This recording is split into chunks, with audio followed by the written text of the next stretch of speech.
একদিকে ছিল শক্তিশালী দক্ষিণ আফ্রিকা, যারা দ্বিতীয় ম্যাচে ঘুরে দাঁড়িয়ে সমতা এনেছিল সিরিজে। আরেকদিকে ছিল লড়াই করে গড়ে ওঠা তরুণ টাইগাররা, যারা তৃতীয় ম্যাচে সবকিছু হারিয়ে ধ্বংসস্তূপের মধ্যেও বুক চিতিয়ে দাঁড়িয়ে বলেছিল এখনো সব শেষ হয়ে যায়নি। খুলনায় শেষ ম্যাচে বাংলাদেশ ইমার্জিং দল দেখিয়ে দিল হার না মানার নামই বাংলাদেশ, যেখানে বাংলাদেশের তরুণ টাইগাররা তুলে নিল 2-1 ব্যবধানে সিরিজ জয়ের গৌরব।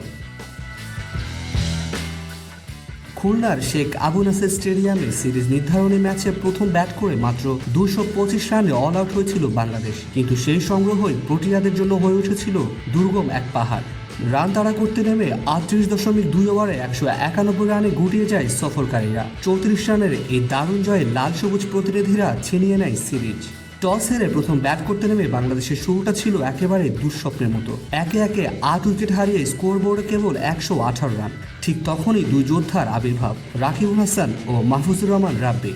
নবম উইকেটে দুই ব্যাটারের 84 রানের জুটি ছিল এক কথায় অসাধারণ।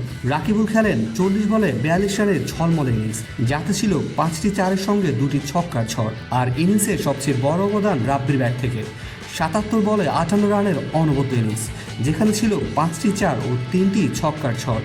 শেষ পর্যন্ত 45.5 ওভারে 225 রানে গুটিয়ে যায় বাংলাদেশ। প্রোটিয়াদের পক্ষে সেপো এন্দোয়ান্দো নেন সর্বোচ্চ 3 উইকেট। ফন ফুরেনের ঝুলিতে যায় 2 উইকেট। 226 রানের লক্ষ্যে খেলতে নেমে শুরুতে ধস নামে দক্ষিণ আফ্রিকার শিবিরে। মাত্র 21.2 ওভারে স্কোরবোর্ডে 94 রান তুলতে সাজঘরে ফিরে যান তাদের 7 ব্যাটার। তিয়ান মাইকেল, ফন ফুরেন ও মোয়াকেনা কিছুটা প্রতিরোধ করে তোলেন। অষ্টম উইকেটে তারা গড়েন 54 রানের জুটি।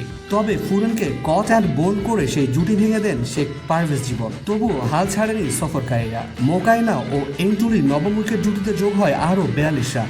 রাকিবুল এসে সেই জুটিও ভাঙেন, এন্টুলিকে 22 রানে এলবিডব্লিউ করে। এরপর মোকাইনা রান আউট হয়ে গেলে থেমে যায় দক্ষিণ আফ্রিকার সব আশা। বল হাতে বাংলাদেশের পক্ষে সবচেয়ে উজ্জ্বল নাম রাকিবুল হাসান। 10 ওভারে মাত্র 26 রান দিয়ে 4 উইকেট শিকার করেন তিনি, যার মধ্যে ছিল 2টি মেডেন ওভার। মাহফুজুর রহমান রাব্বি ও ওয়াসি সিদ্দিকী নেন 2টি করে উইকেট, 1টি উইকেট নেন জীবন। প্রথম 2 ম্যাচে রান বন্যা দেখা গেলেও শেষ ম্যাচটি ছিল একটি কঠিন পরীক্ষা। ব্যাটিং ব্যর্থতার মাঝেও যে দল উঠে দাঁড়াতে জানে, প্রতিপক্ষকে চেপে ধরতে জানে, সেই দলই প্রকৃত বিজয়ী। এই জয় শুধু একটি ম্যাচ কিংবা সিরিজ জয়ের নয়, এটি একটি দল হিসেবে ঘুরে দাঁড়ানো, লড়াই করে জেতার নিদর্শন। এক কথায় খুলনায় বাংলাদেশের তরুণদের অর্জন ছিল এক গৌরব গাথা।